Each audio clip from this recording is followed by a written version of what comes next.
நாம் இன்றைக்கி எந்த படத்தை பற்றி ரிவ்யூ பார்க்க போகிறோம் அப்படின்னு பார்த்தா நாடின் அப்படிங்கிற படத்தை பற்றி ரிவ்யூ தான் பார்க்க போகிறோம். ஸோ ரிவ்யூக்குள்ள பார்க்கணும் நம்ம சேனல் சப்ஸ்கிரைப் பண்ணிங்க அப்படி லைக் பண்ணுங்க. இந்த படம் 1980 காலகட்டத்தில் வந்தது. ஆனால் கதைக்களம் வந்து 1950 நடக்குது அப்படிங்கிற மாதிரி காட்டுறாங்க. ஸோ நம்ம ஹீரோயின் பேர் தான் நாடின். இவங்க வந்து ஒரு ஃபோட்டோகிராஃபரை தேடி போகிறாங்க. அந்த ஃபோட்டோகிராஃபரை பார்க்கறதுக்கு இல்லை, அவர்கிட்ட இருக்க ஒரு சில ஃபோட்டோஸை அவருக்கே தெரியாமல் எடுக்கிறதுக்கு. ஸோ அது இவங்களோட ஃபோட்டோஸ் தான். ஸோ அப்படி என்ன ஃபோட்டோஸ் அங்கே இருந்துச்சு அப்படின்னு பார்த்தீங்கன்னா அதை எடுக்கணும். அது ரிவீல் பண்ணணும்ல. ஸோ அது கதை பார்த்து தான் முடியும். ஸோ அந்த ஃபோட்டோஸ் எடுக்க இவங்க போகிறாங்க. அப்படி போகிற இடத்துல பார்த்தீங்கன்னா அந்த ஃபோட்டோகிராஃபரே செத்து கிடக்கிறாரு. ஸோ இந்த பிரச்சனையில் போய் அதாவது ஒரு பிரச்சனை தப்பிக்கிறதுக்கு அங்கே போகலான்னு பார்த்தா அங்கே போய் இன்னொன்று பிரச்சனை மாட்டிக்கிறாங்க. ஸோ அதுக்கப்புறம் என்ன நடந்துச்சு, அந்த ஃபோட்டோவில் அப்படி என்ன இருந்துச்சு, இவரை கொண்டது யார், இவங்க இந்த பிரச்சனையெல்லாம் மாட்டிக்கிட்டு தப்பிச்சாங்களா இல்லை மாட்டிக்கிட்டாங்களா அப்படிங்கிறத மாரி கதையை எடுத்துருக்காங்க.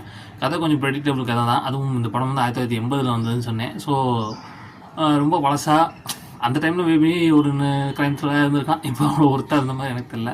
நம்ம பொறுத்தளவுக்கு 5க்கு ஒரு 2 இது வேணால் கொடுக்கலாம்.